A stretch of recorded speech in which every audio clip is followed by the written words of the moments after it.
자, 그러면 수업을 시작을 해보도록 합시다. 그렇죠?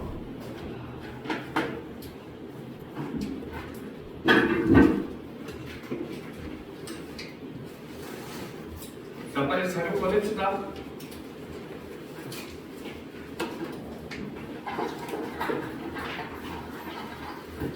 자, 이제 진짜 시험이 일주일 뒤로 다가왔습니다. 그죠? 다음 주까지 수업하고 그 다음 주부터 여러분들 이제 시험 기간이 들어가죠. 그렇죠? 자, 그렇기 때문에 우리가 이 부분 시험 부분 내용에 대한 거 마지막 6월 모의고사 부분을 오늘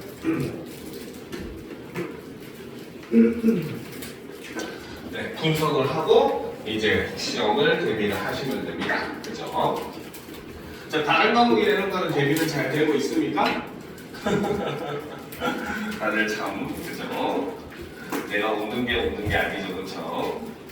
자, 그래도 이제 마지막까지 여러분들 어쨌든 수시에 들어가는 마지막 시험이잖아요, 그렇죠? 그렇기 때문에 여러분들 마지막까지 열심히 노력을 하셔야 되고, 물론 그 외에도 이제 여러분들 중에는 이제 뭐 정시를 노리는 학생들도 있을 것이고, 또 반면에 수시로 하더라도 이제 최저가 들어가는 학생들도 있기 때문에 여전히 이제 우리가 수능을 위해서도 노력을 하셔야 됩니다. 그죠? 아직은 여러분들이 많이 노력을 해야 될 때입니다. 그래서 그런 걸 자꾸 자각을 하시면서 여러분들 하루하루를 좀 더 알차게 뜻깊게 보내시길 바랍니다. 알겠죠? 자, 그러면 오늘은 6월 모의고사, 그렇죠? 독서 지문 분석에 들어갈 거예요. 그래서 아마 시간상 봤을 때 독서 지문 분석 전부 다 하고, 그 다음에 문항을 하나 정도 할 수 있을까 없을까 그거는 시간을 봐야 될 것 같기는 해요. 알겠죠? 그래서 이 부분 우리가 하나하나, 사실 여러분들이 이제 이 학원에서 이제 우리가 수업을 하는 것은 여러분들이 이해를 하는 게 목적인 것이지, 그저 단순하게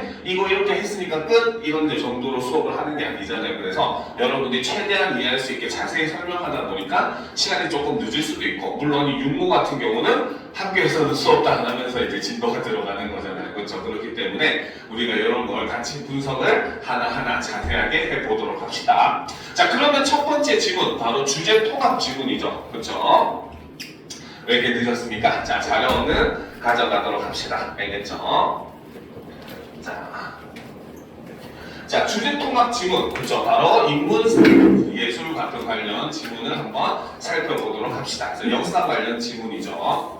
자, 첫 번째 지문은 바로 조선시대 노비제에 대한 양반들의 다양한 시각이라고 하는 글입니다. 자, 처음부터 한번 보도록 합시다. 자, 조선시대 노비는 주인이 상속, 매매할 수 있는 물적 성격을 지녔지만 재산권 및 소송권 등 자유와 권리도 부분적으로 인정받았다라는 거죠. 자, 조선시대의 노비라고 하는 신분은 독특한 측면을 가지고 있었다는 겁니다. 그래서 일단 기본적으로는 바로 뭐다? 주인이 상속하거나 매매할 수 있는 일종의 물건과 같은 성격으로 인식이 되었다는 거죠. 하지만 그럼에도 사람이기 때문에 바로 뭐다?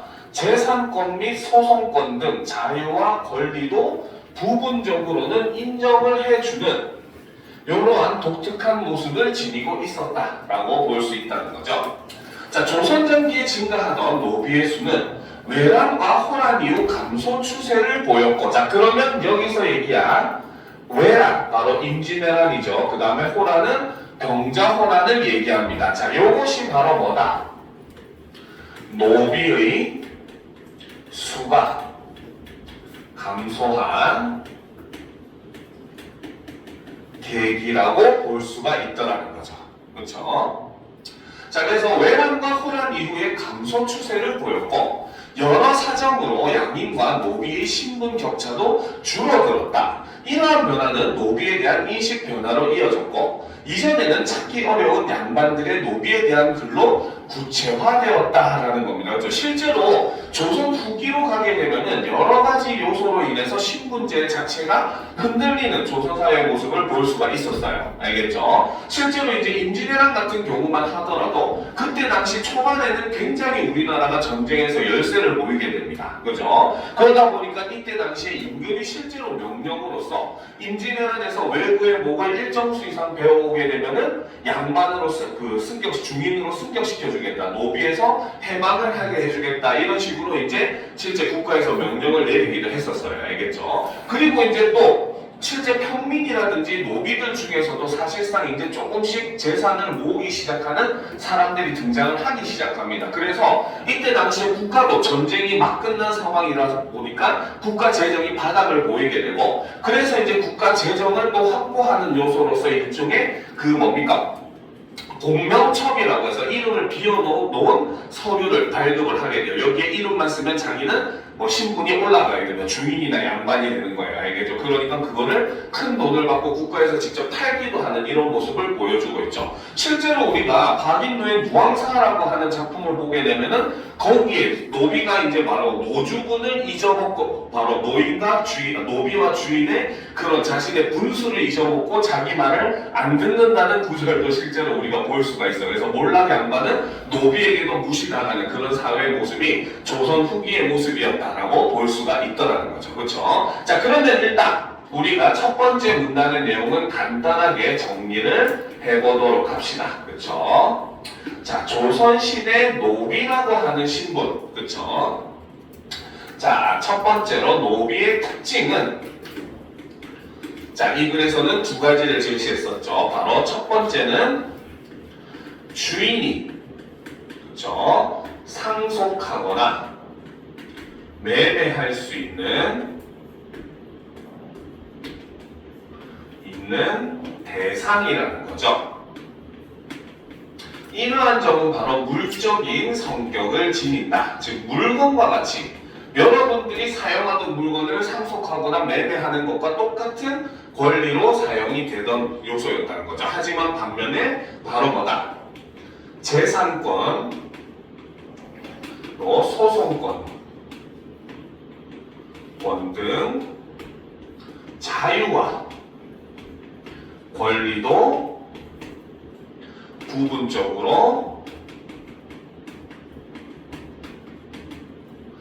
인정을 하게 된다는 거죠. 실제로 이제 우리가 세종 그 실록이라든지 이런 것들을 보게 되면 세종대왕 때 국가에서 명령으로 노비들에게 그 여자가 임신을 하게 될 경우에는 그 3달인가 정도의 출산 휴가도 주고, 남편도 역시 마찬가지 한 달의 출산 휴가를 주는 이런 모습, 어떻게 보면 현재 우리나라 사회보다 더 발전된 복지제도를 가지고 있었던 그런 모습도 우리가 확인을 할 수 있어요. 그래서 실제로 노비들에게도 이러한 여러 가지 권리들이 많이 주어지는 그런 모습을 볼 수가 있더라는 거죠. 자, 그런데 그쵸? 자, 방금 얘기했듯이 바로 뭐다? 노비의 수가 이제 변화를 나타낸다는 거죠. 그래서 수의 변화를 보게 되면은, 자, 첫 번째로, 그쵸?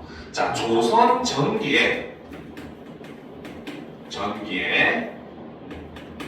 굉장히 큰 폭으로 증가를 하는 모습을 보여줍니다. 자, 그런데 바로 외란과 호란 이후 감소하는 추세를 보이게 되고, 그렇죠? 그러한 과정에서 이제 역시 마찬가지 바로 뭐다? 노비에 대한 인식 변화도 수반이 되는 이러한 모습을 볼 수가 있었다는 거죠. 알겠죠? 자, 그러면 이제 다음 문단의 내용을 한번 분석을 해보도록 합시다. 그죠? 자, 양반들은 노비의 죽음을 애도하거나 행적을 기록한 여러 글을 통해 노비에 대한 다양한 시각을 표면화하였다. 충성스러운 노비를 충이라는 성리학적 이념을 투사하여 칭송하였고, 노비를 작고 연약한 존재로 형상화한 시선은 주인이 노비를 대하는 온정적 차원에 머물렀다. 노비의 의연한 행동과 의지를 강조하면서도 노비의 불평등한 여건과 처지는 거론하지 않았다. 왜? 당연히 이걸 거론하게 되면 자신들의 권리가 위협을 받게 되기 때문이겠죠. 자, 비난한 주인을 위해 희생하는 노비의 애완에 관심을 두면서 노비에 대한 미안한 신경은 드러냈지만 신분 질서를 정면에서 문제 삼지는 않았다라는 거죠. 즉 바로 뭐다? 조선시대 후기쯤에 들어오면서 노비들의 행적을 이렇게 기록한 글들이 많이 증가를 하게 되지만 거기서도 바로 뭐다? 신분 질서 자체에 대한 의문을 제기하는 그런 글은 우리가 찾아볼 수가 없었다는 겁니다. 알겠죠? 자, 그러면 이제 세 번째, 그렇죠? 바로 뭐다? 바로 조선 후기, 그렇죠? 노비에 대한 글이 등장을 했다는 거죠. 자, 그래서 여기서는 바로 뭐다? 노비에 대한, 이것은 노비에 대한 다양한 시각. 여기서 예를 들면은 뭡니까? 충성심이라든지 그 다음에 뭐다? 노비를 작고 그 연약한 존재로 대하는 일종의 보호해줘야 되는 존재로 인식을 하는 것들. 그 다음에 반대로 의연한 행동과 의지를 강조하고 그 다음에 그 주인을 위해서 희생하는 노비의 모습을 담은 이런 다양한 시각을 표면화하는 이런 모습을 보였다는 거죠. 하지만 아까 마지막에 얘기했듯이 바로 뭐다? 신분 질서를 정면에서 문제 삼는 글은 존재하지가 않았다는 거고, 그리고 이러한 과정에서 역시 마찬가지 바로 뭐다? 노비들의 불평등한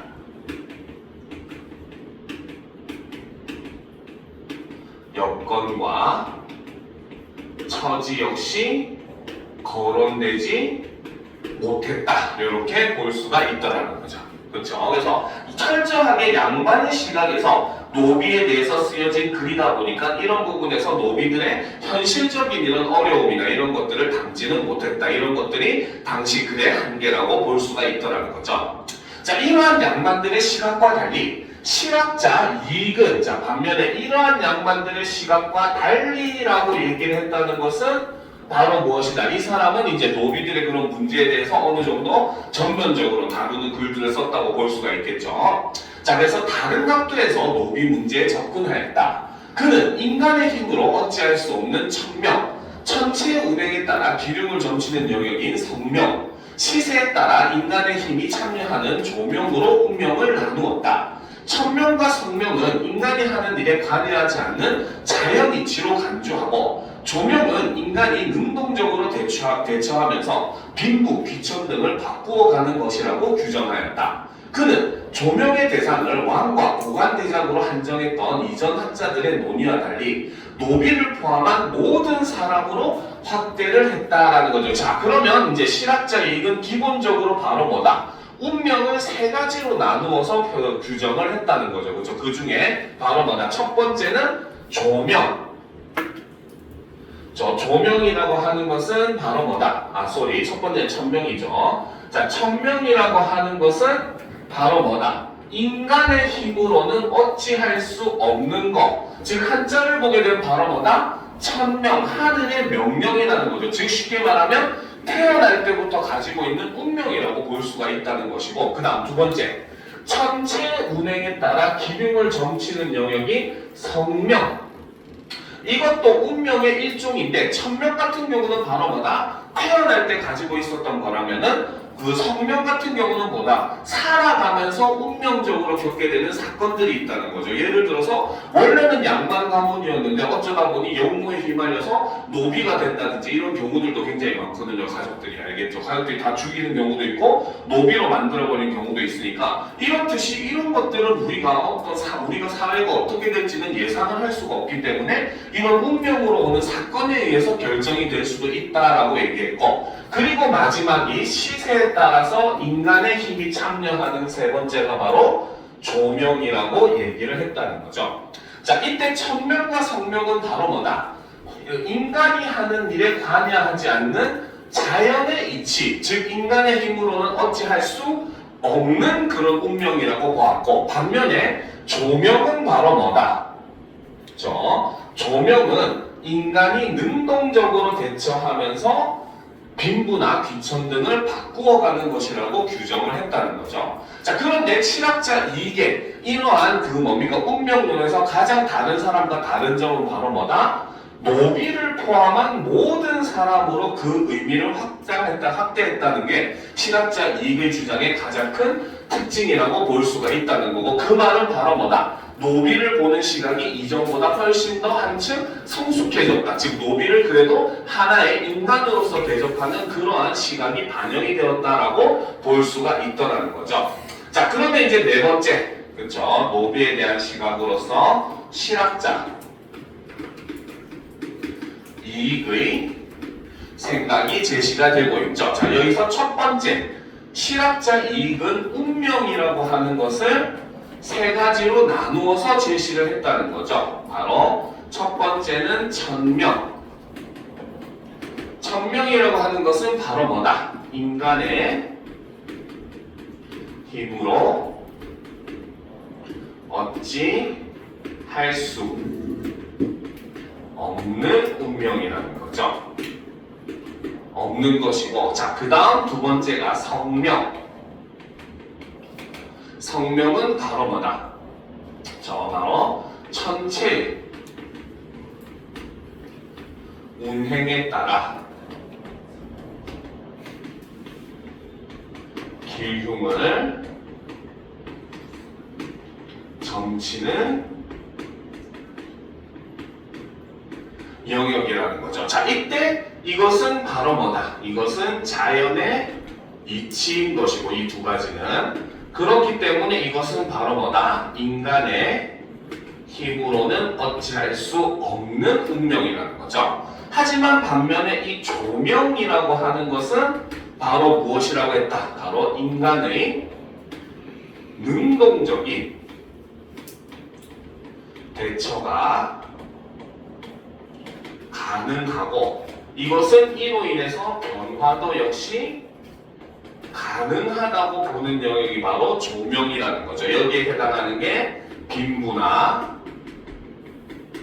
귀천 등이 될 수 있다.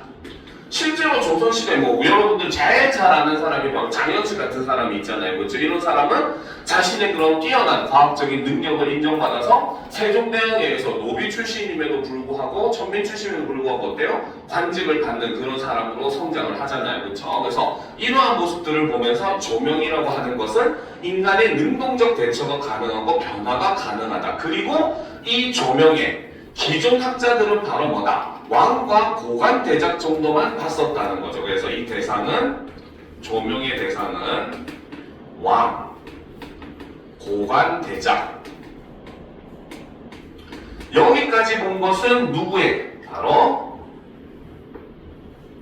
기존 학자들의 관점이었다는 거죠. 근데 여기에 플러스 이익은 누구까지? 노비를 포함한 모든 사람으로 확대했다는 것은 바로 뭐다? 일반적인 관직을 하지 않는 양반들, 그렇죠? 양반들이라든지 그 다음에 평민들, 그리고 노비들까지 어떻게 대상을 확대하는 모습을 보여준 것이 실학자 이익의 시각이었고, 이런 부분이 바로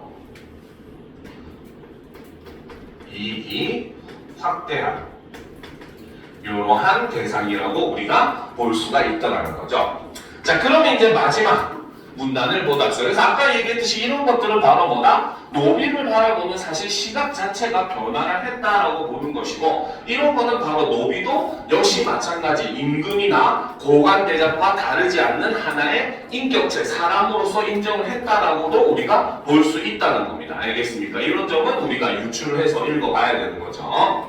자, 그러면 마지막 문단을 봅시다. 그는 사회 전 구성원이 주어진 상황에서 각자의 노력으로 운명을 변화시킬 수 있다고 보았다. 자, 핵심은 바로 여기 있죠. 사회 전 구성원이 주어진 상황에서 각자의 노력을 통해 운명을 변화시킬 수 있다. 즉 조명에 입각한 내용이라는 거죠. 신분은 세습이 아닌 개인의 재주와 덕행에 따라 결정되어야 한다고 본 그는 노비의 매매와 세습을 금지하면 노비가 점차 사라질 것이라고 주장하였다. 이처럼 그는 양반 중심의 사회에서 벗어나 모두에게 기회를 개방하고자 하였다라는 거죠. 그래서 이게 주장의 핵심은 바로 뭐다?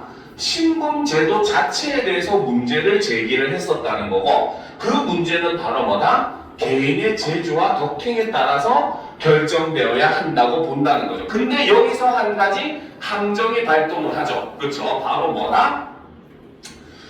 자, 여기서 감정이 발동하는 것은 바로 뭐다? 실학자 이익은 신분제도 자체를 부정했다. 이거는 맞는 선지일까요? 틀린 선지일까요?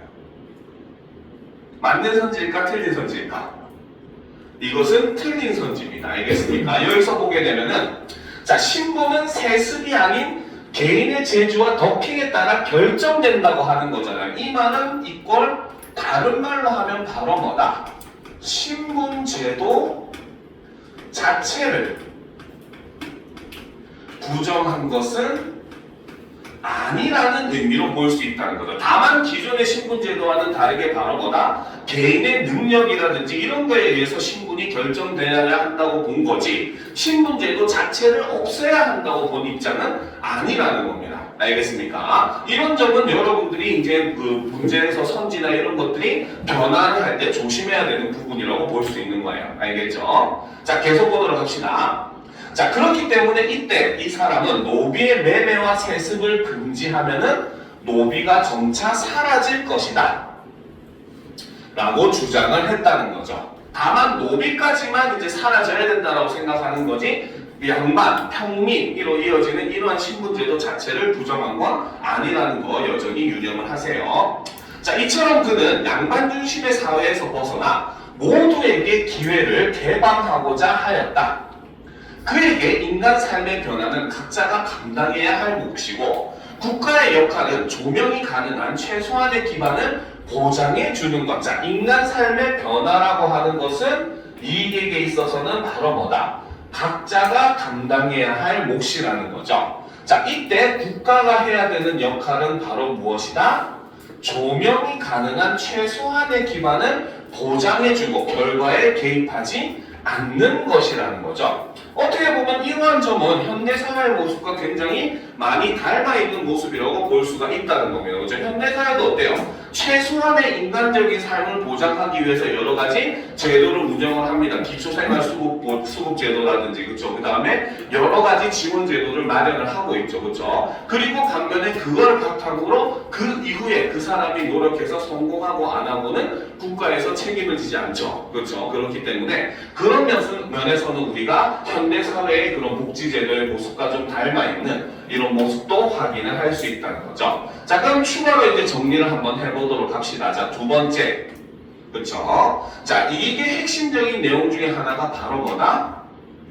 바로 사회의 전 구성원은, 여기에 전 구성원은 노비도 포함이라는 거죠. 자, 이것은 바로 뭐다? 구성원이 주어진 상황에서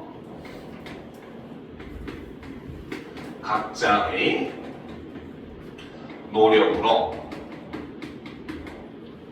운명을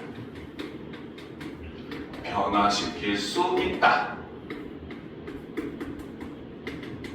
이것이 바로 위에서 얘기했던 일종의 조명에 입각한 그러한 태도고, 자, 그렇기 때문에 세 번째, 실학자 이익에 있어서 신분이라고 하는 것은 바로 무엇이다? 그렇죠? 바로 세습이 아닌 개인의 재주와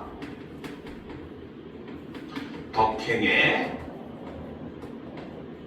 따라 결정이 되어야 된다. 이거는 세습이 아니라는 것이고, 그렇죠? 자, 그리고 아까 얘기했듯이 추가로 이 말은 바로 뭐다? 바로 신분제 자체를 부정하는 입장은 아니라는 것도 꼭 여러분들이 유념을 해서 봐둘 필요가 있습니다. 알겠습니까? 자, 그렇기 때문에 이러한 운명에서 이제 각자의 역할이 중요하다는 거죠. 그렇죠? 자, 여기서 첫 번째 바로 인간의 삶이라고 하는 영역에서는 이것은 바로 뭐다? 각자가 감당할 몫이라는 거죠.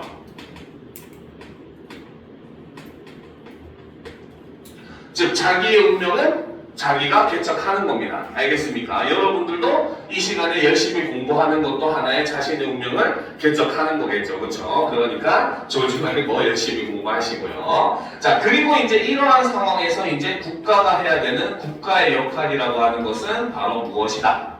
그렇죠? 바로 조명이 가능한 최소한의 기반을 보장해주고 거기에 플러스 바로 뭐다? 결과에 개입을 하는 것은 안 된다. 사실상 결과에 개입하는 게 현대사회의 사회주의라고 볼 수가 있다는 거죠. 알겠죠? 그래서 기본적으로 우리가 할 수 있는 여건은 마련해 주되, 그렇죠? 다만 그에 따른 결과에는 국가가 개입하지 않는다라고 보는 것이 바로 실학자 이익의 입장이었다. 이렇게 볼 수 있다는 거죠. 그래서 실학자 이익이 본격적으로 신분제에 대한 일종의 의문을 던진 그런 실학자라고 볼 수가 있다는 겁니다. 알겠죠? 자, 그러면 이제 낙을 바로 19세기 말 민권에 대한 논의, 여기서 민이 바로 백성들, 평민과 천민을 의미한다고 보시면 됩니다. 알겠죠? 자, 그러면 이제 19세기 말 거의 근대에 들어가기 바로 직전, 구한 말이라고 볼 수가 있겠죠. 그렇죠? 자, 이때 민권에 대한 논의를 한번 살펴봅시다. 자, 19세기 말부터 서구의 기본권 사상이 알려지면서 민권에 대한 논의가 구체화되었다. 자, 여기서 민권에 대한 논의가 구체화된 계기가 바로 뭐다? 서구의 기본권 사상이 우리나라에 이제 들어오게 되었다는 거죠. 그렇죠? 자, 이것이 바로 민권 논의의 계기라고 볼 수 있다는 겁니다. 그렇죠? 자, 이모군란 이후 급진개혁파는 사회개혁의 핵심 중 하나로 민권 신장에 관심을 기울였다. 그래서 이모군란이 일어나고 나서 그 다음에 이제 급진개혁파 그 이후에 이제 갑신정변 이런 걸 다 일으키잖아요. 그렇죠? 그래서 이때 당시 이 사람들은 바로 민권의 신장에 관심을 기울였다는 거죠. 자, 6.1주는 근대 국민국가 달성을 위해 필요한 존재로 민에 주목하였다. 자, 6.1준이라고 하는 사람이 있는데 이 사람은 바로 뭐다? 민이라고 하는 존재에 주목을 했고 이 민이 무엇을 할 수 있다고 믿었다? 바로 근대 국민국가 달성을 위해 반드시 필요한 존재다. 그만큼 민이 중요하다라고 얘기했던 게 바로 이 6.1준의 입장이었다는 겁니다. 알겠죠? 자, 그는 민에게는 절대적인 천부인권 이외에 사회계약에 의한 상대적 권리인 인위적 권리가 있고 두 권리를 실질적으로 보장하려면 근대적인 법률의 제정과 시행이 필수적이라고 역설하였다. 여기서 역설을 강조하다는 뜻입니다. 알겠죠? 역설법 아니에요. 알겠죠? 자, 그러면 6.1준이 주장한 두 가지는 바로 뭐다? 민에게는 두 가지 권리가 있다는 거죠. 첫 번째는 절대적인 천부인권이 민에게 부여된 첫 번째 권리라고 얘기했고, 자, 두 번째는 바로 무엇이다? 사회계약에 의한 상대적 권리인 인위적 권리가 두 가지 권리가 존재를 하고 있었다는 거죠. 그런데 중요한 건 바로 뭐다? 이 두 권리를 보장하기 위해서 전제되어야 할 것이 바로 뭐다? 근대적인 법률의 제정과 시행이 필수적이다라고 주장을 했다는 겁니다. 알겠죠? 자, 하지만 그에게 민은 무지한 존재였기 때문에 교육받지 않으면 사회 혼란을 초래할 수 있는 존재로 간주되었다. 자, 하지만 이제 뭡니까? 6.1준에게 있어서 민은 긍정적인 측면만 있었던 것은 아니라는 거죠. 바로 민의 다른 측면은 무지한 존재이기 때문에 교육받지 않으면 사회 혼란을 초래할 수 있는 존재로 간주가 되었다는 겁니다. 그죠? 자, 그러면 일단 6.1준에 대한 내용을 한번 정리를 해보도록 합시다. 자, 두 번째 지문이죠. 그렇죠? 자, 바로 19세기 말. 그렇죠? 민권에 대한 논의라는 거죠. 자, 일단 기본적으로는 바로 뭐다? 서구의 기본권 사상이 우리나라에 유입이 됩니다. 실제로 이제 서구 같은 경우는 바로 뭡니까? 19세기 초에, 그렇죠? 산업혁명이나 이런 거를 겪게 되고, 그 과정에서 이제 경제 대공황 이런 것들을 많이 경험을 할 이제 입장이 되는 이런 모습이고, 그러다 보니까 인간의 기본적인 권리에 대한 이제 인식들이 발생을 하기 시작을 했었죠. 그래서 이 서구의 기본권 사상이 유입되면서 우리나라에, 그렇죠? 바로 이런 민권에 대한 인식이 증가하게 되고, 여기에 플러스 바로 뭐다? 이모군란 이후. 자, 여기서 역사 퀴즈. 이모군란이 뭡니까?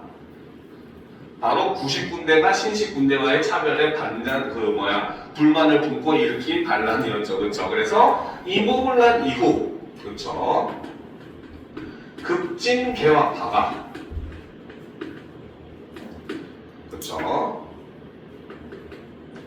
파가 민권 신장에 집중을 하는 이런 모습을 보여주었다는 거죠. 자, 이때 첫 번째 사람으로서 바로 유길준이라고 하는 사람이 등장을 하게 됐는데, 자, 이 유길준에게 있어서 민이라고 하는 존재는 바로 무엇이다? 바로 근대국가,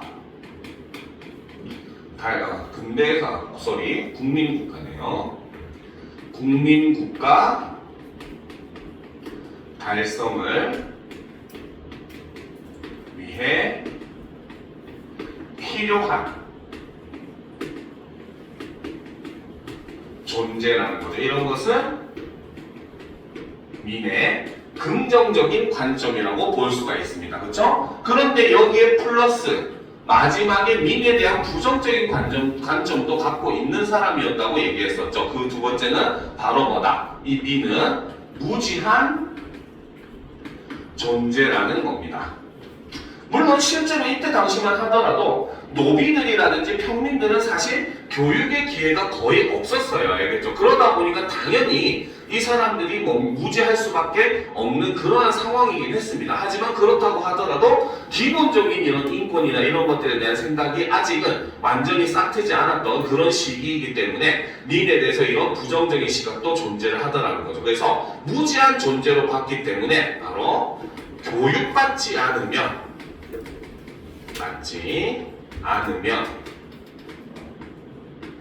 저 사회 혼란을 초래하는 그러한 존재라는 거죠. 그 말은 이것을 이제 우리가 추론 방식으로 읽게 되면은 역으로 이야기를 하면 바로 뭐다? 그만큼 민에 대한 교육이 어떻다? 굉장히 중요하다는 의미로도 받아들일 수가 있더라는 겁니다. 알겠습니까? 자, 그래서 이제 유길준의 두 번째 주장, 그쵸? 민의 권리를 보게 되면, 유길준은 민의 권리를 두 가지로 나누었다고 했었죠. 그쵸? 첫 번째는 바로 천구인권. 이름 그대로 하늘로부터 부여받은 인간의 권리입니다. 알겠죠? 그렇기 때문에 얘는 어때? 절대적이라는 거죠. 누구도 침범할 수 없는 그러한 인간이 태어나면서부터 가지고 있는 권리라고 볼 수가 있고, 자, 두 번째는 바로 뭐다? 인위적 권리가 있더라는 거죠. 자, 이때 이 인위적 권리라고 하는 것은 바로 무엇이다? 사회 계약에 의한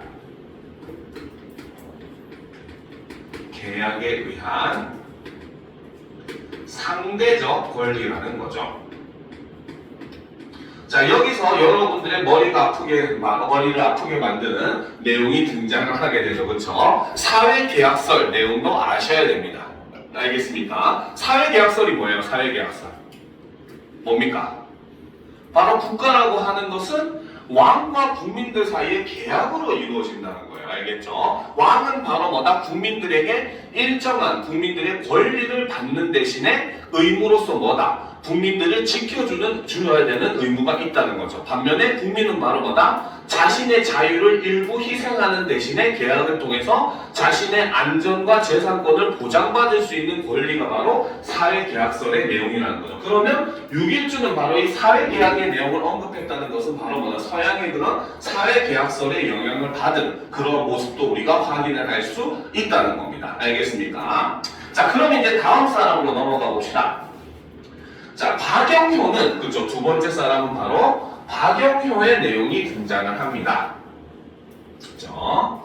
자, 박영효는 자, 민권이 보장되지 않으면 국권도 위태롭다. 그만큼 국권의 기본이 바로 뭐다? 민권이 된다라고 보았다는 거죠. 그리고 민의 자유와 권리는 법을 통해서만 존재 가능하다. 그렇죠? 가능하다라고 했었고, 그리고 이것은 법을 지킬 때만 보호받을 수 있다라고 주장을 했다는 거죠. 그렇죠?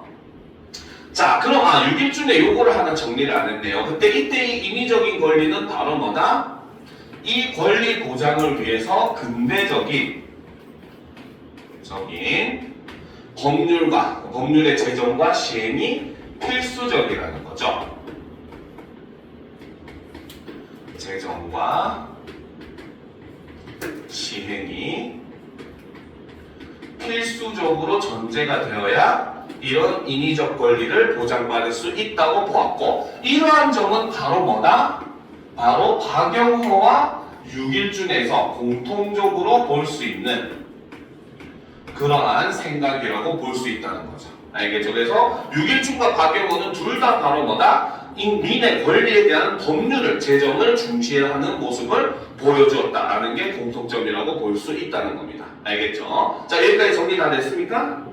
아직 안 됐어요? 좀 시간 주고 지우고 박영효에 대해서 정리를 한번 해봅시다. 알겠죠? 자, 내용은 잘 이해됩니까? 안 되는 표정인데? 그죠? 자, 다 적었습니까?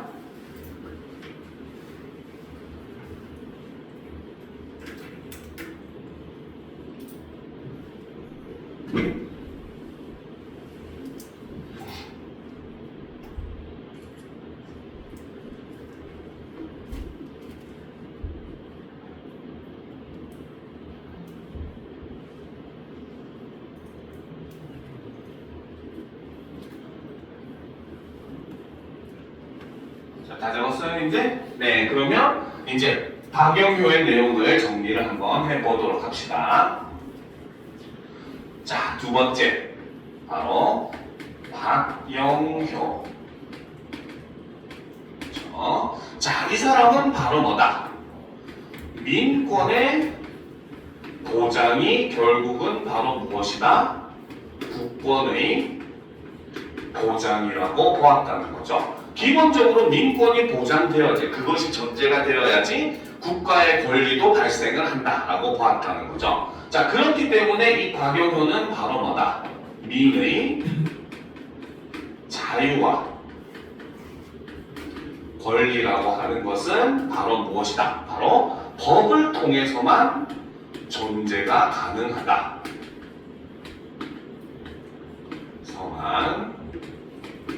존재가 가능하고, 이런 점은 방금 얘기했듯이 바로 뭐다?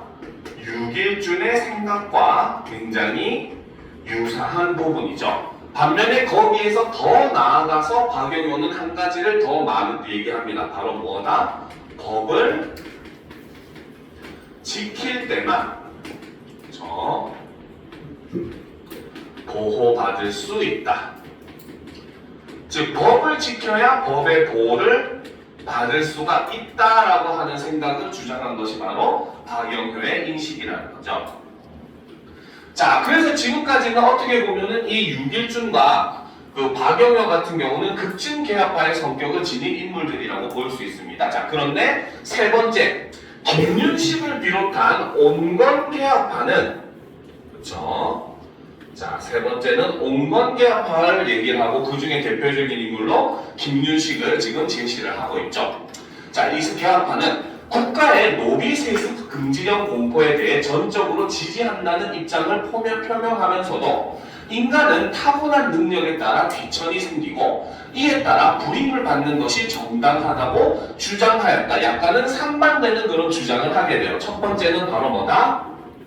바로 국가의 노비세습 금지령 공포에 대해 전적으로 지지한다는 입장을 표명을 했다는 겁니다. 알겠죠? 즉 노비세습에는 반대를 한다는 거죠. 그렇죠? 그런데 반면에 또 한편으로는 바로 뭐다?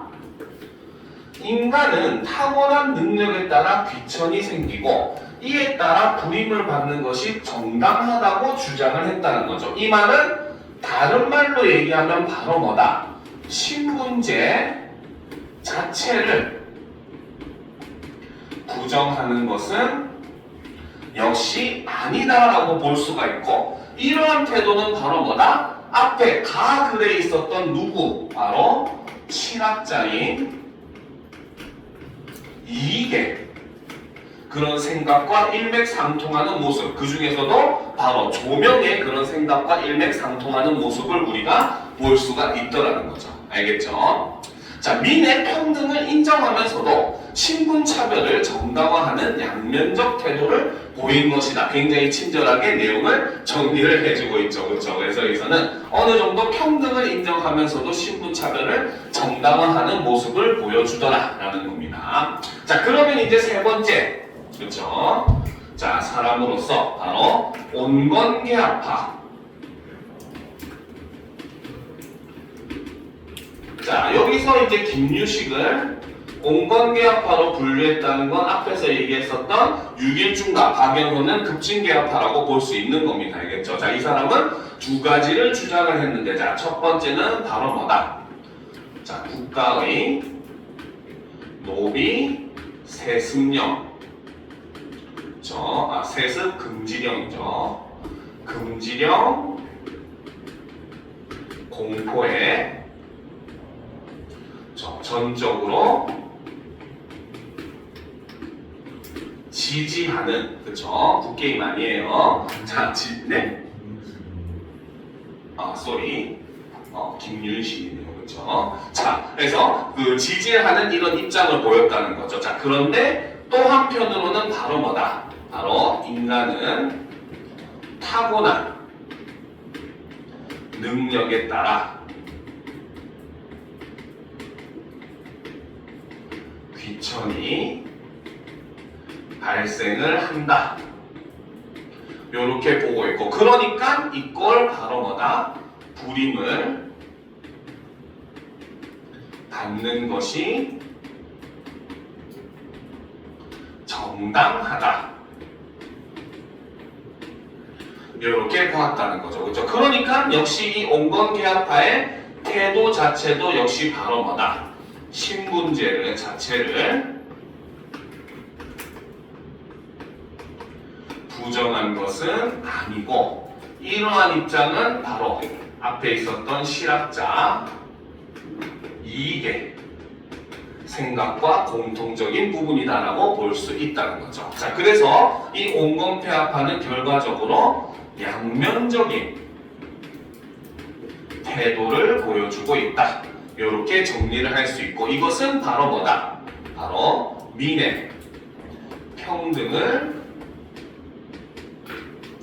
인정하면서도 그렇죠? 신분 차별을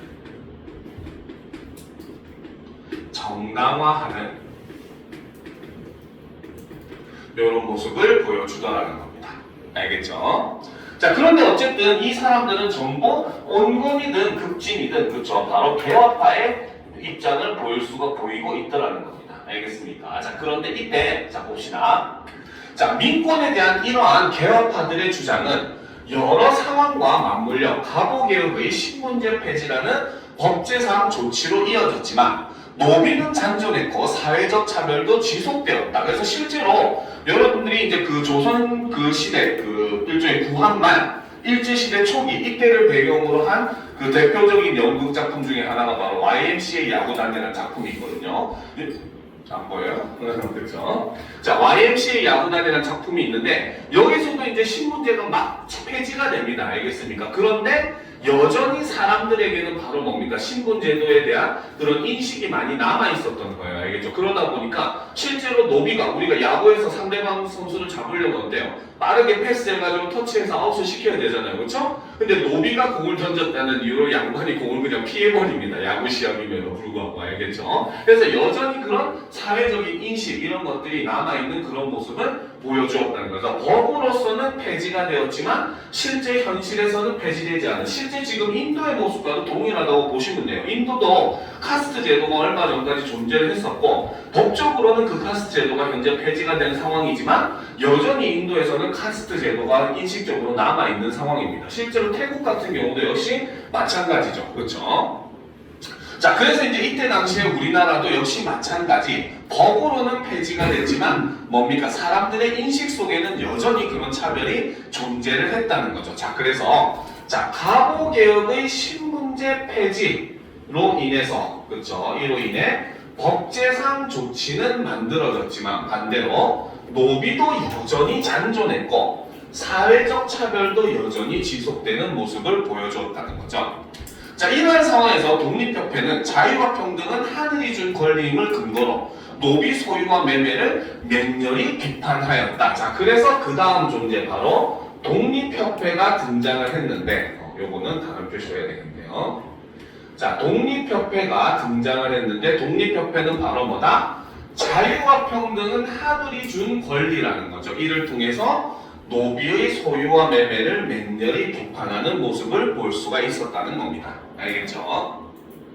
자, 일제강점기에도 신분차별이 이어지는 가운데 차별받던 백정들의 인권 존중을 요구하는 형평운동이 전개되었다. 자, 그래서 핵심적인 또 사건으로 바로 뭐다? 차별받던 백정들의 인권 존중을 요구하는 형평운동이라고 하는 것이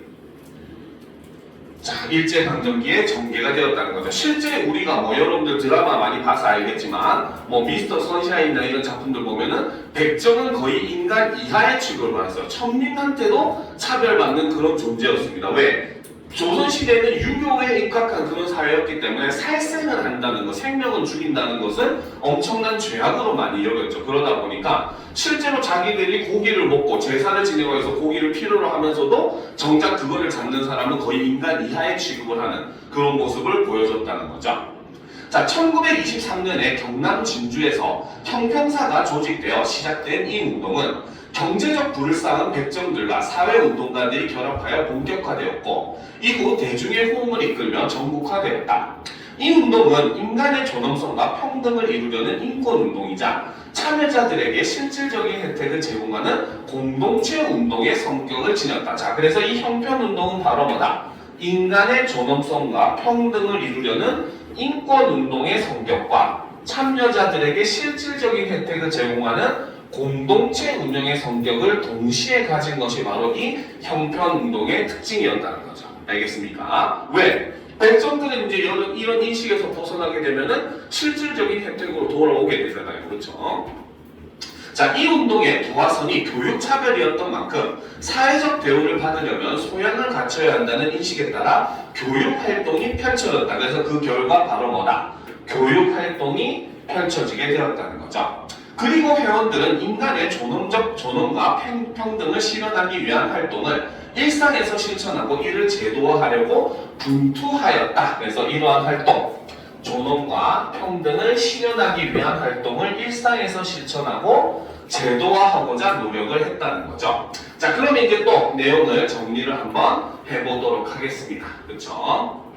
자, 그래서 3번까지 우리가 썼으니까 밑으로 이렇게 화살표를 하고, 그렇죠? 자, 4번. 자, 가보개혁이라고 하는 게 발생을 하게 됐죠. 자, 그래서 이 가보개혁은 바로 뭐다?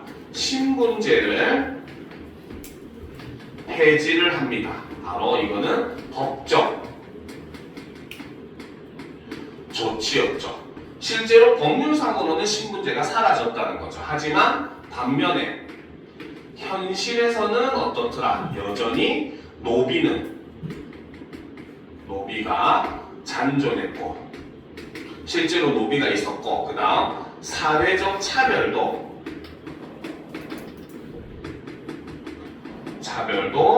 여전히 존재를 하고 있는 모습을 보였다. 실제로 여러분들 현대문학 중에 난쟁이가 쏘니 장엄도 보면 바로 뭡니까? 그 할아버지의 할아버지는 바로 뭐다? 처음에 그 신분제가 폐지되고 그 주인이 일부 땅을 나눠주면서 이제 너희는 자유다라고 했을 때 처음으로 한 말이 우리를 버리지 마십시오라는 말이었다. 이런 내용이 나오거든요. 그렇죠? 이런 모습에서 바로 노비들이 변화되는 세상 자체, 교육을 받을 기회가 없다 보니까 그것에 대해서 적응을 하지 못하는 모습도 많이 보였다는 것이고, 그렇기 때문에 이때 자 바로 독립협회는 그렇죠? 자 어떻게 했다? 바로 독립협회에게 있어서 자유와 평등은 바로 하늘이 준 권리, 즉 천부인권이라는 거죠.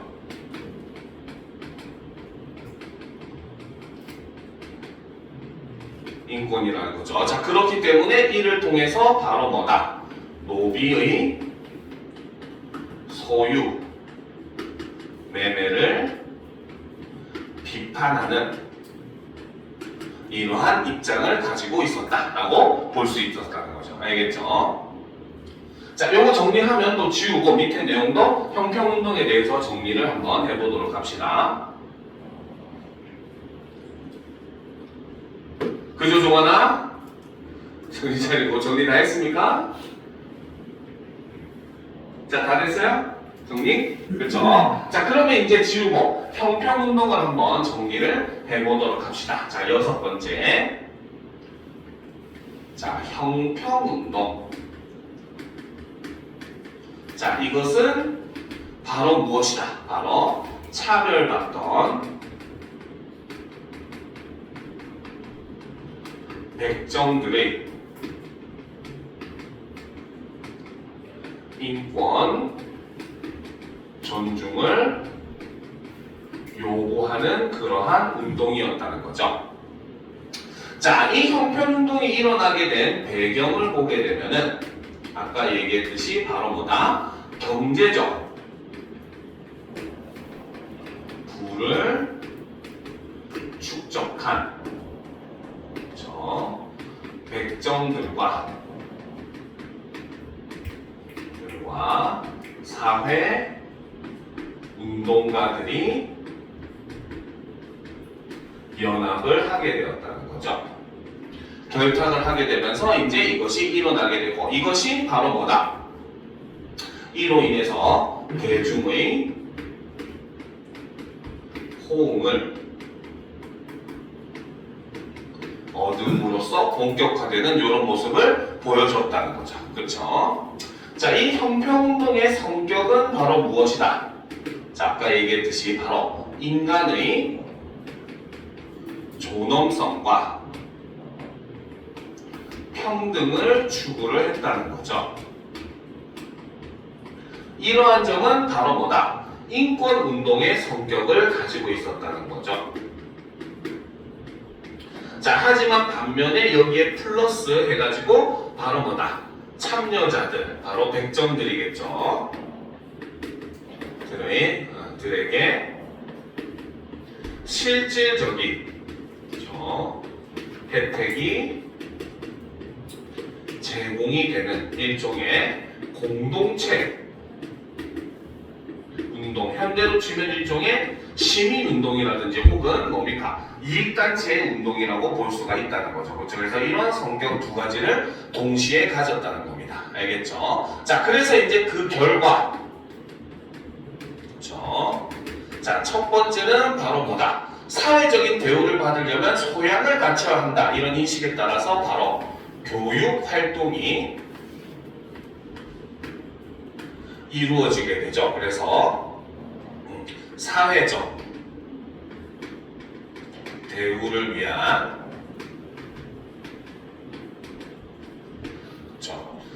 소양을 겸비하기 위한 교육 활동이 있었고, 자, 두 번째는 바로 뭐다? 참여자들이, 그렇죠? 그의 노력이 계속 이어지죠. 이를 통해서 바로 뭐다? 일상에서 실현 및 중요한 거는 제도화라는 거죠. 법적으로도 바로 뭐다? 이러한 백정들을 차별하지 못하게 할 수 있는 여러 가지 장치가 필요하다라고 하는 인식이 생기기 시작을 했고 이것을 제도화하기 위해서 노력을 했다는 겁니다. 자, 그러면 이제 마지막 문단을 봅시다. 다른 사회운동가의 연대를 통해 변화를 모색했던 형평운동은 내부 분열과 갈등, 일제 억압이 이어지면서 위축되었고 1935년에 형평사가 대동사로 개칭되면서 운동 본래의 성격을 잃었다. 하지만 불평등한 사회 개혁을 추구한 이 운동은 이후의 인권운동에 적지 않은 영향을 끼쳤다. 그래서 이 마지막 부분, 자, 본래 성격을 잃었다라고 하는 것은 일종의 바로 뭐다? 안 좋은 결말이라고 볼 수 있겠죠. 바로 운동의 결말이라고 볼 수 있고, 하지만 이 운동으로 인해서 바로 무엇이다? 이후에 다른 여러 가지 인권운동이 발생할 수 있었다는 점에서는 이 형평운동이 가지는 의의라고 볼 수가 있다는 겁니다. 알겠습니까? 어떤 게 없고요. 그죠? 자, 그래서 이렇게 우리가 가와 나의 글 두 개의 글을 서로 이제 비교를 하면서 읽어봤습니다. 알겠죠? 자, 그러면 이제부터 본격적으로 문제풀이로 들어가 보도록 하겠습니다. 준비됐죠? 정리 다 됐습니까? 그죠? 자, 그러면 이제 문제를 같이 풀이를 해보도록 합시다. 자, 보도록 합시다. 자, 첫 번째 문제부터 한번 살펴보도록 합시다. 자, 가에 대한 설명으로 가장 적절한 것을 고르래요. 그쵸? 자, 그러면 한번 살펴보도록 합시다. 자, 가는 노비제를 비판한 학자들의 인식 차이를 나는 노비제 폐지로 인해 발생한 사회 문제를 제시하였다. 오히려 바로 뭐다? 노비제를 비판한 학자들의 인식은 일종의 뭡니까? 나에서 더 많이 드러난다고 볼 수가 있겠죠. 그렇죠? 가에서는 노비제 자체를 비판하는 학자들이라고 할 수가 없고 그냥 뭐지? 실학자 이익의 입장만을 제시를 하고 있었습니다. 그렇죠? 그러니까 여기서는 일단 첫 번째로 가에서는 노비제를 비판한 학자의 인식을 보여주고 있다. 이렇게 보는 것이 맞고 나에서는 바로 뭐다? 노비제 폐지로 발생한 사회 문제를 제시한 것이 아니라 그렇죠? 바로 뭐다? 민권에 대한 그렇죠? 인식 변화를 여러 학자 및 운동을 통해 제시하였다. 이렇게 보는 것이 훨씬 더 맞는 표현이라고 볼 수 있다는 거죠. 알겠죠? 자, 2번. 가는 노비가 겪는 불합리한 사회 현실의 문제점을 담고 있었다? 그렇지는 않죠. 그렇죠? 문제점을 담고 있는 것은 아니었습니다. 자, 그리고 실제로 이제 실학자 이익이 주장한 것은 그거는 이익의 입장인 것이지 이것이 사회 문제다. 그때 당시에 이랬다라는 의미로 얘기한 것도 아니기도 합니다. 알겠죠? 그리고 실제로 이익의 입장을 설명을 할 때도 불합리한 현실을 제시하지는 않았었죠. 그렇죠? 그냥 노비제라고 하는 것은 그냥 바로 뭐다? 노비의 소유 매매만 금지를 하더라도 나중에 결국은 감소할 것이다. 그렇죠? 이런 정도에만 얘기를 했었고 문제가 있다라는 점은 얘기하지 않았어요. 자, 반면에 나는 국가 정책에 대한 개화파들의 찬반 의견을 제시하였다. 찬반 의견이라기보다는 그렇죠? 국가 정책이라기보다는 바로 일종의 민권에 대한 개화파들의 바로 뭐다? 의견을 제시하였다. 이렇게 보는 게 훨씬 더 맞는 설명이라고 볼 수가 있겠죠. 그렇죠? 자, 3번. 가는 조선시대 노비제에 대한 특정 실학자 바로 누구였어요? 바로 이익이었죠. 이 사람의 견해를 제시하고 있었고 맞죠? 나는 민권에 관한 논의가 전개된 역사적 흐름을 서술하였다. 그렇죠? 처음에 이제 어떻게 해서 시작이 되었고 그것이 가보개혁 이후에는 어떻게 되었고 나중에 일제강점기 때 형평운동에서는 어떻게 되었다는 것을 역사적 흐름을 통해서 서술했기 때문에 정답은 3번이라고 볼 수 있다는 거죠. 알겠습니까? 자, 4번. 가는 노비에 대한 양반들의 여러 견해를 양반들의 여러 견해를 제시한 것은 아니라는 거죠. 그렇죠? 자, 노비에 대한 특정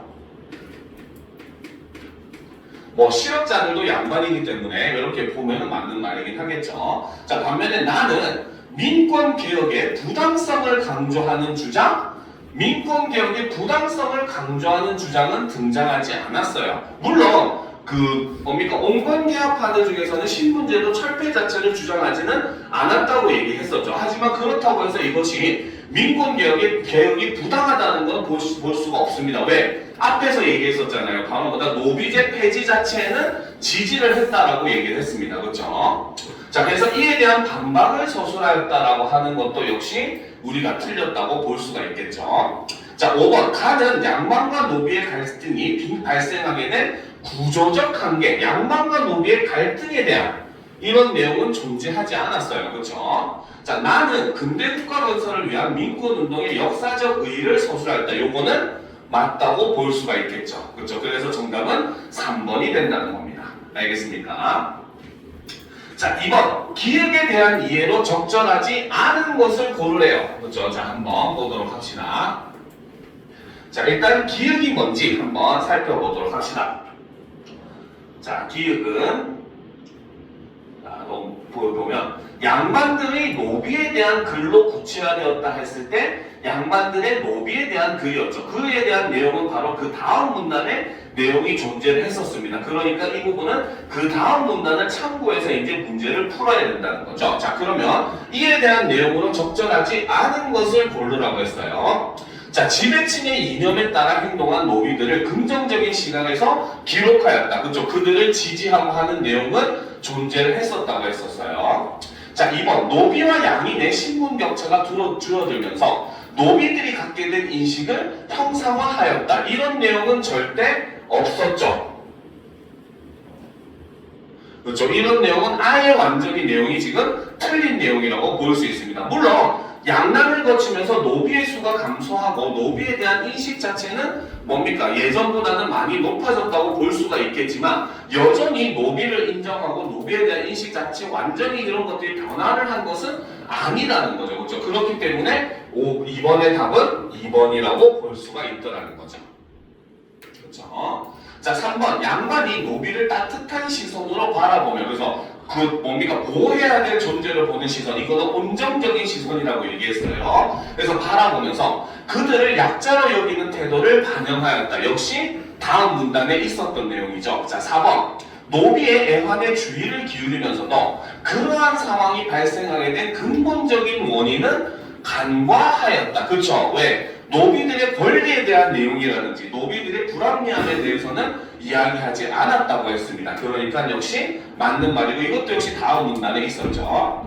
굳센 의지를 지닌 노비의 행동을 부각하면서도 노비가 처한 불평등한 현실을 언급하지 않았다. 역시 4번과 같은 내용이라고 볼 수가 있습니다. 그래서 정답은 2번이라고 볼 수 있다는 거죠. 자, 그럼 이제 다음 문제 3번 문제로 넘어가 보도록 합시다. 알겠죠? 자, 가나가 서로에게 할 수 있는 비판에 대한 이해로 가장 적절한 것은 이라고 되어 있어요. 자, 가가 바로 누굽니까? 자, 바로 실학자 이기였고 나는 바로 유길준이라고 얘기를 했습니다. 자, 그러면 이런 거는 우리가 적어 놓을 필요가 있겠죠. 가는 바로 실학자 이익이고 나는 유길준이라고 이렇게 볼 수 있다는 거죠. 자, 그러면 뭡니까? 가장 적절한 것을 고르라 라는 겁니다. 자, 봅시다. 가는 나가 인간에 대한 차별적 시선을 가지고 있다는 점을 비판하겠군. 맞습니까? 틀립니까? 맞습니까? 틀립니까? 맞을까요? 틀릴까요? 왜 아무런 대답이 없습니까? 자, 보면 이익이 이제 유길준에 대해서 인간에 대한 차별적 시선을 가지고 있다고 비판을 하겠다라는 거죠. 자, 유길준의 내용을 한 번 더 살펴보도록 합시다. 자, 유길준은 바로 뭐라고 했어요? 근대 국가 국민의 달성을 위해서는 민이 필요하다고 했습니다. 하지만 바로 뭐다? 그는 미는 무지한 존재였기 때문에 교육받지 않으면 사회 혼란을 초래할 수가 있다라고 얘기한 것이 바로 유길준의 입장이었다는 거죠. 그렇죠? 그래서 이 권리는 법으로 인해서 보호를 받아야 된다. 이렇게 봤다는 겁니다. 알겠죠? 자, 일단 그러면 1번 같은 경우는 잠시 넘겨두고 2번부터 한번 살펴보도록 합시다. 가는 나가 인간에 대한 교육의 필요성을 고려하지 않았다는 점을 비판하겠군. 이거는 완전히 틀린 내용이었죠. 그렇죠? 아까 뭐라고 했습니까? 유길주는 그렇죠? 바로 뭐다? 교육이 없으면은 바로 뭐다? 사회적 혼란이 발생할 수 있다라고 얘기했고, 이 말은 거꾸로 얘기하면 바로 뭐다? 사회적 혼란을 발생시키지 않으려면 민을 교육을 해야 된다는 의미로 해석할 수 있다고 얘기했어요. 그렇죠? 그러니까 2번은 완전히 틀렸다고 볼 수가 있습니다. 알겠죠? 자, 3번. 가는 나가 국가의 기본 체제를 제시하지 않고 개혁을 논의하였다는 점을 비판하겠군. 자, 여기서 지금 뭡니까? 나라고 하는 것은 결국은 바로 뭐다? 민권이 이꼴 국권이다.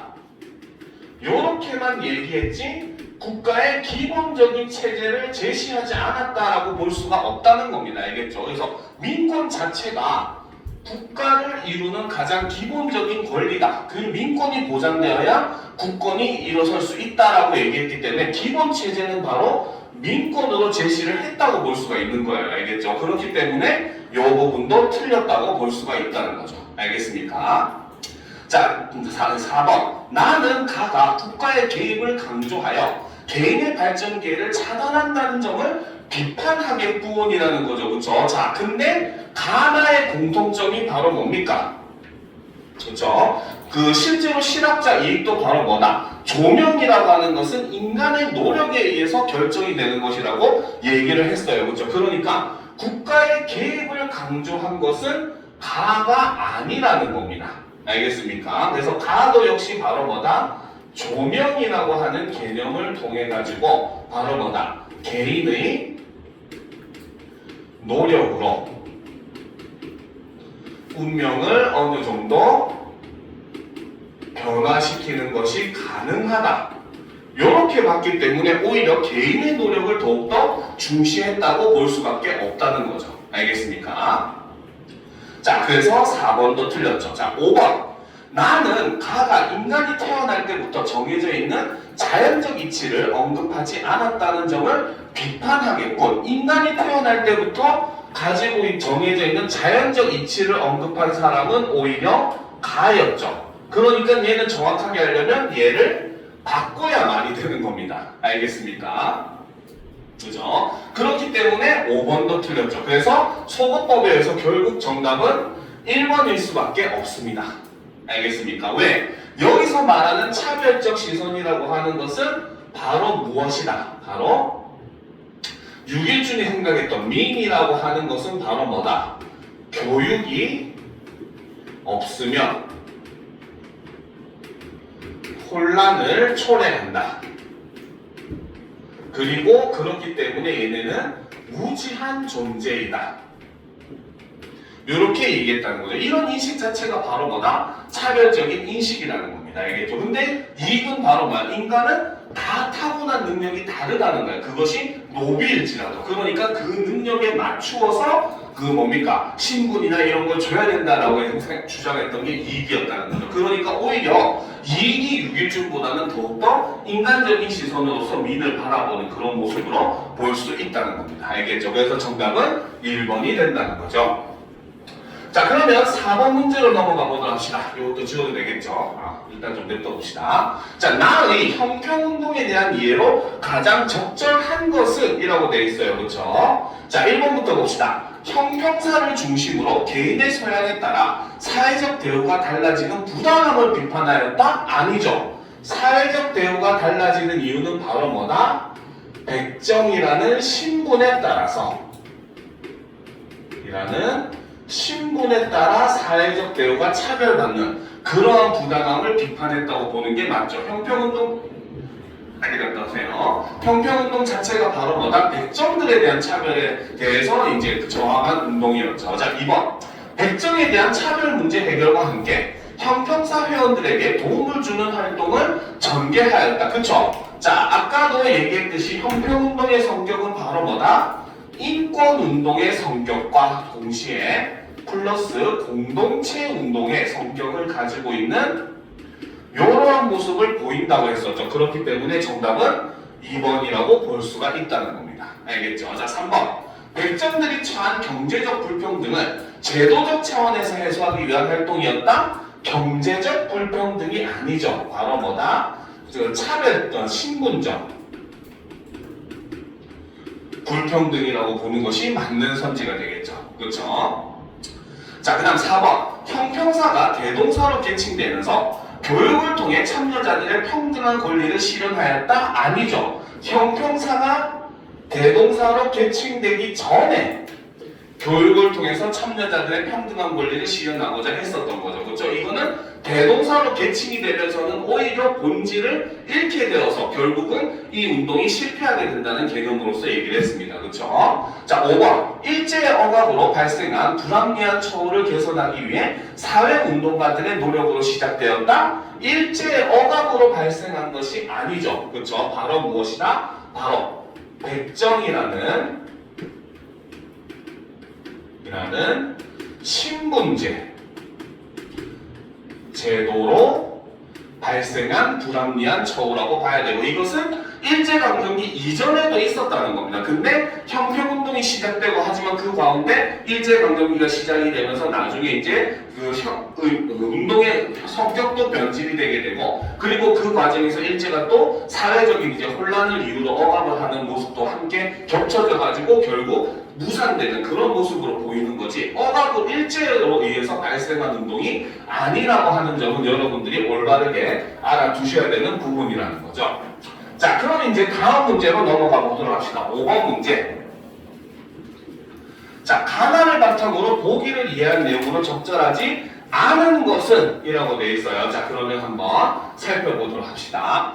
자, 서양의 고대 사상가들은 대체로 노예제의 정당성을 인정하였다. 자, 서양의 고대 사상가들은 어떻게 했다? 바로 대체로 노예제의 정당성을 인정하는 모습을 보여줬다는 거죠. 그러면 지금 가에서 나왔던 그쵸 실학자 이익이라든지 나에 제시되었던 이런 사람들과는 어느 정도 좀 다른 입장을 취하고 있는 모습을 볼 수가 있습니다. 즉 얘네들은 바로 뭐다? 기존 양반들의 입장이라고 볼 수가 있다는 거죠.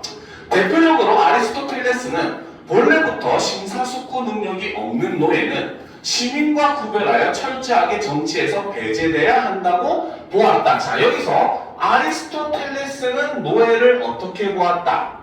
심사숙고 능력이 없는 존재로 보았다는 거죠. 이것은 앞부분에 있었던 바로 뭐다? 육일준의 입장과 유사한 모습을 보인다는 거죠. 왜? 육일준도 뭐라고 했어요? 노비라고 하는 존재는 처음부터 무지한 존재라고 얘기했습니다. 그렇죠? 그러니까 교육을 하지 않으면 사회 혼란을 초래할 수 있다라고 보는 것이고, 이러한 점에서 노비들의 능력을 무시하는 이런 태도는 바로 육일준의 그런 무지한 존재로 보는, 그렇죠? 육일준의 바로 미는 무엇이다? 무지한 존재이다. 이렇게 본 입장과 비슷한 태도를 보이고 있다는 거죠. 자, 그래서 이제 아리스토텔레스는 이런 사람들은 시민과 구별해서 정치에서 배제되어야 한다고 보았다.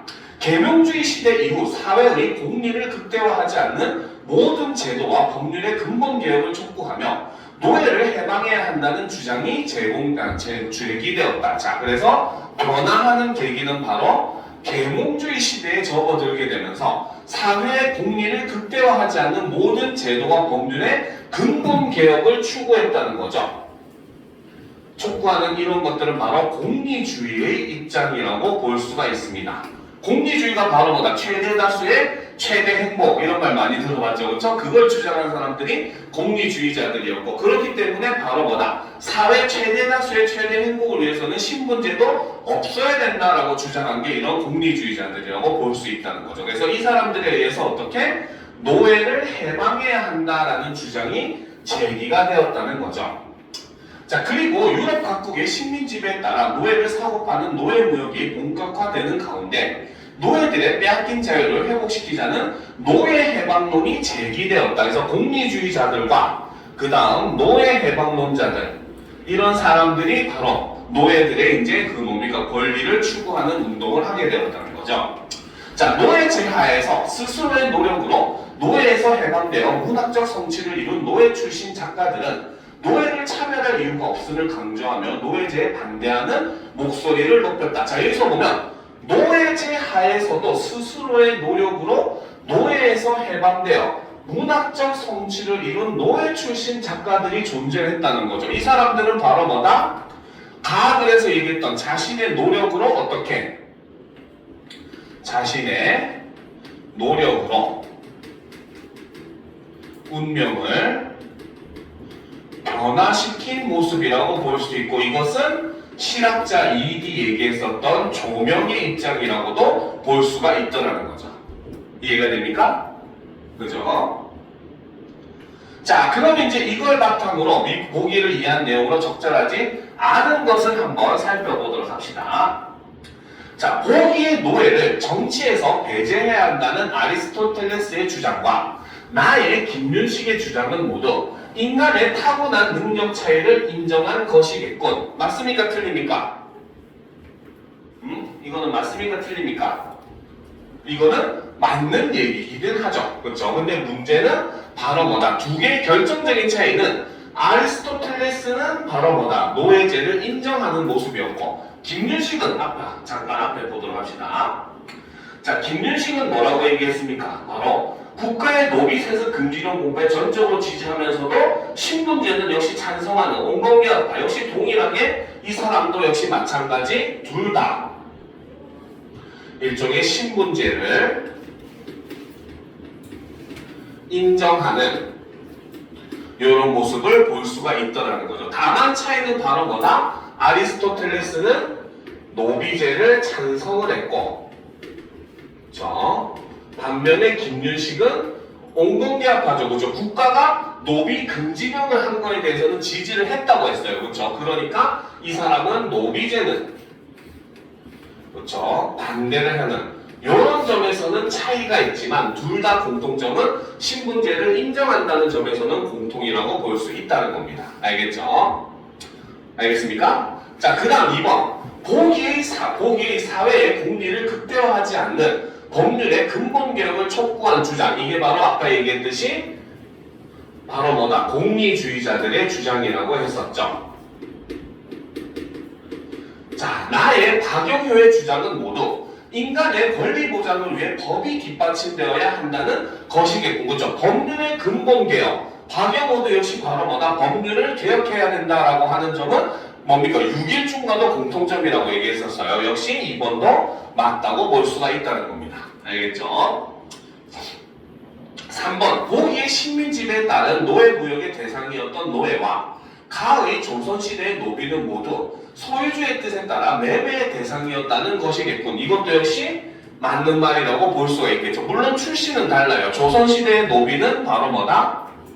대부분이 세습에 의해서 결정이 됐습니다. 알겠습니까? 그런데 뭡니까? 식민 지배에 따른 노예 무역의 대상이었던 노예들은 바로 뭐다? 물론 세습도 존재하지만 거기에 플러스 포획도 가능했죠. 식민지에서 사람들을 잡아와가지고 노예로 팔아넘기는 그런 일들이 굉장히 많았습니다. 알겠죠?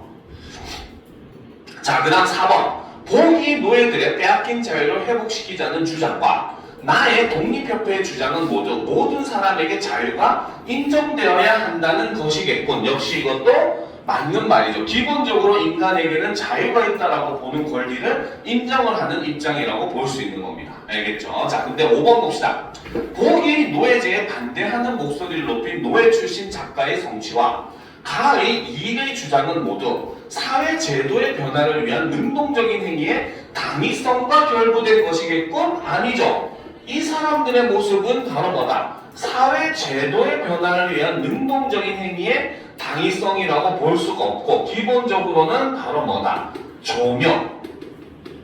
자신의 노력을 통해서 운명을 변화시킨 이러한 대표적인 것을 보여주는 모습이라고 볼 수가 있습니다. 알겠죠? 실학자 이익은 제도적으로는 바로 뭡니까? 그 국가가 이제 최소한 이런 것들을 할 수 있는 것만 보장을 해줘야 된다라고 얘기했기 때문에 제도 자체가 다 변해야 된다라고 신분제도 철폐해야 된다고 주장한 게 아니었잖아요. 그렇죠? 그렇기 때문에 이런 점에서는 서로 원래 다른 내용이라고 볼 수 있고 그래서 정답은 5번이 틀렸다고 볼 수가 있다는 거죠. 그래서 이익은 사회 제도 자체가 물론 노비제는 어느 정도 손을 볼 필요가 있지만 신분제도 자체를 변화시킬 필요는 없다고 얘기한 게 이익이었습니다. 알겠죠? 근데 반면에 뭡니까? 노예 출신 작가는 아예 노예를 차별할 이유가 없음을 강조하면서 노예제를 반대하는 폐지하자고 주장을 하는 내용을 했기 때문에 이런 점은 두 사람의 주장이 차이점이라고 볼 수가 있다는 거죠. 알겠죠? 자, 그러면 이제 6번째 문제로 넘어가 보도록 합시다. 그렇죠? 자, 문맥상 A와 가장 가까운 의미로 쓰인 것은 이라는 거죠. 자, A를 한번 살펴보도록 합시다. 자, A를 보시면은 자, 여기 있네요. 노비의 애환에 관심을 두면서라는 거죠. 그렇죠? 즉 바로 뭐다? 관심을 일종의 가지다라는 의미로 볼 수가 있는 겁니다. 알겠죠? 그래서 A는 일종의 관심을 두다라고 하는 것은 가지다, 기울이다, 이런 의미로 볼 수 있다는 거죠. 알겠죠? 자, 그러면 1번부터 한번 보도록 합시다. 우리 반은 오래도록 영원하던 승리를 눈앞에 두고 있다. 이것은 바로 뭐다? 일종의 위치하다, 있다, 이런 의미로 우리가 볼 수 있겠죠. 눈앞에 승리가 곧 잡힐 것처럼, 그렇죠? 앞에 있다라고 하는 걸 의미하는 거죠. 자, 2번. 학교는 학생회의 기획부, 총무부, 체육부 등을 두고 있다. 여기는 바로 뭐다? 일종의 갖추다. 그쵸? 이런 의미로 볼 수가 있겠죠. 그쵸? 그죠? 자, 그 다음 3번. 그는 슬픔과 기쁨을 함께 나눌 수 있는 친구를 두고 있다. 그렇죠? 여기서는 이제 정확한 의미로 얘기하면 이것도 역시 가지다의 의미이기는 한데 A의 의미에서의 가지다랑은 조금 다르죠. 그렇죠? A의 의미에는 기울이다, 이런 의미가 좀 더 강하다고 볼 수 있어요. 얘는 진짜로 해구. 알겠습니까? 이런 의미로 볼 수가 있겠어. 자, 4번을 봅시다. 나는 초등학교 때부터 만났던 친구에게 마음을 두고 있다. 그렇죠? 여기서도 역시 마찬가지 친구를 좋아하는 마음을 가지다, 그리고 자신의 마음을 기울이다, 이런 의미로 볼 수가 있어요. 자, 5번. 그의 판단은 그동안 쌓은 지식과 경험의 근거를 두고 있다. 여기서는 바로 뭐다? 근거를 어떻게 뭡니까? 일종의 그 근거를 기반으로 하다. 그렇죠? 이런 의미로 볼 수 있죠. 그러면 여러분들이 시험 칠 때는 3번과 4번이 헷갈릴 수밖에 없는데 정확한 정답은 4번이 더 맞습니다. 왜? 기울이다는 의미 자체도 다 포함이 돼야 되는 의미이기 때문에 여기서는 진짜로 해부의 의미, 그냥 가지다, 소유하다의 의미, 오히려 얘는 소유의 의미가 더 강한 이런 모습으로 볼 수 있죠. 그래서 가장이라고 했기 때문에 정답은 4번일 수밖에 없다는 겁니다. 알겠죠? 됐습니까? 그렇죠? 자, 그러면 이제 다음 질문으로 넘어가 보도록 합시다. 바로 사회문화 질문이죠. 자, 요거 지문 해설을 한 다음에 쉬는 시간을 가지도록 하겠습니다. 왜요? 아니구나. 지금 쉬는 시간을 가지는 게 맞겠구나. 벌써 1시간 많이 지났네요. 시간이 너무 빨리 지나갑니다. 자, 그러면 지금부터 15분 정도 쉬었다가 8시 15분에 이어서 하도록 합시다. 알겠죠? 선생님 시간을 잘못 봤네요. 7시에 시작한 줄.